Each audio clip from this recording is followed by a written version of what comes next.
This is Alan Gray with a wrap-up review of the first day of the Microbiome First Summit underwritten by the World Asthma Foundation. Thank you for participating today. Here are some of the things we learned.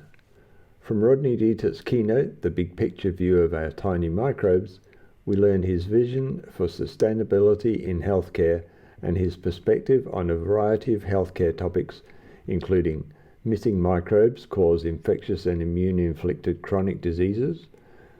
We shouldn't put anything into our body unless it is proven safe for our whole self, including our friendly microbes. How we produce and consume food and use chemicals and drugs shapes our microbiome.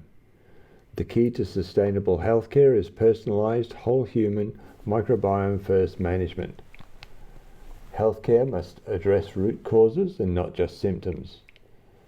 The systems biology approach in biomedical research helps understand the larger picture by putting its pieces together, a stark contrast to decades of reductionist biology, which involves taking the pieces apart. From the World Asthma Foundation, we learned that dysbiosis, the disruption of gut microbiota, influences asthma and other non-communicable diseases. These diseases can't be explained by genetics alone. Something big is going on. High healthcare costs are unsustainable and we need to make major changes. And the science of the microbiome is fascinating and it's rapidly advancing. From Marie-Claire Arieta's session, The Early Life Microbiome in Immune and Metabolic Development.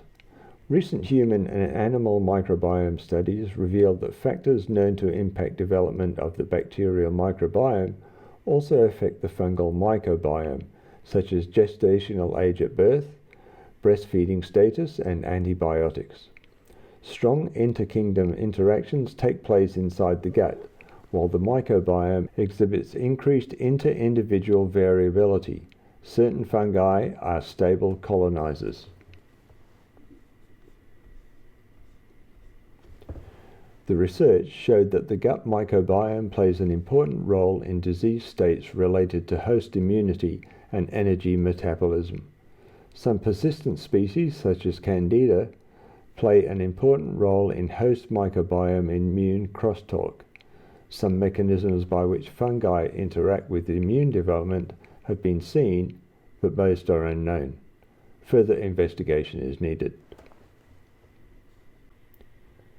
From Justin Sonnenberg's session, Gut Microbiota Targeted Diets Modulate Human Immune Status, we learned that in a healthy and complex microbiota, commensal species provide colonization resistance to any pathogens in the gut. Antibiotics or diarrhea disrupt resident microbes and compromise colonization resistance and efficient nutrient networks, allowing pathogens to expand. The mechanisms by which gut microbiota protect the host from gastrointestinal infections are being investigated to learn how interactions between the microbiota, pathogens, and host steer the course of infection. Gut bacteria use multiple metabolic strategies, defense mechanisms, and environmental sensors to thrive in the gut environment. That may allow them to be used as a technology platform to influence human health. The lab develops key technologies to enable a range of studies and applications. These technologies include high-throughput strain modification techniques, tunable protein expression, protein secretion, and logic and memory devices. They're also mapping the relationships between diet, microbial metabolic pathways, and the most abundant and biologically influential drug-like compounds manufactured by the microbiota. From Katrine Weitzman's session, High-fiber, whole-food dietary intervention alters the human gut microbiome, but not fecal short-chain fatty acids, we learned that a big decrease in fiber consumption in the industrialized world has health consequences. Fiber could play an important role in maintaining gut and immune health, even in response to cancer treatment. We need both gut microbes and fiber, but some gut microbes have been lost in the industrialized world. We also learned that increased diversity of plants and fermentation products in our diet may be beneficial. When studying microbes in samples from less studied parts of the world, database independent analyses may be useful. From Lieke van den Elsen's session, Shaping Gut Microbiota by Breastfeeding, the Gateway to Allergy Prevention, we learned that breastfeeding is the most important factor associated with microbiota composition in early life. Immune development is driven by the gut microbiota during a specific time window. Disruptions in the infant gut microbiota are associated with susceptibility to allergic disease. Breast milk may alter a baby's early gut microbiota to help immune education and allergy prevention.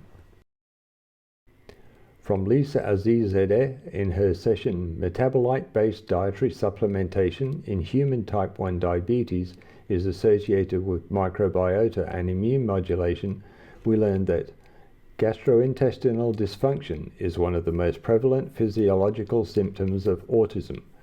Preclinical research suggests that dysbiosis in the gut may modulate brain function and social behavior. The mechanisms that underlie these relationships and how they may influence the pathogenesis or severity of ASD are currently unknown. Microbiota may influence the brain at molecular, structural, and functional levels, including in social and emotion-related brain networks. Various genetic and environmental risk factors have been implicated in ASD, and they are reviewing studies that show mechanisms by which the gut microbiota, associated metabolites, and the brain interact to influence behavior and development of ASD in a subgroup of individuals with gastrointestinal problems.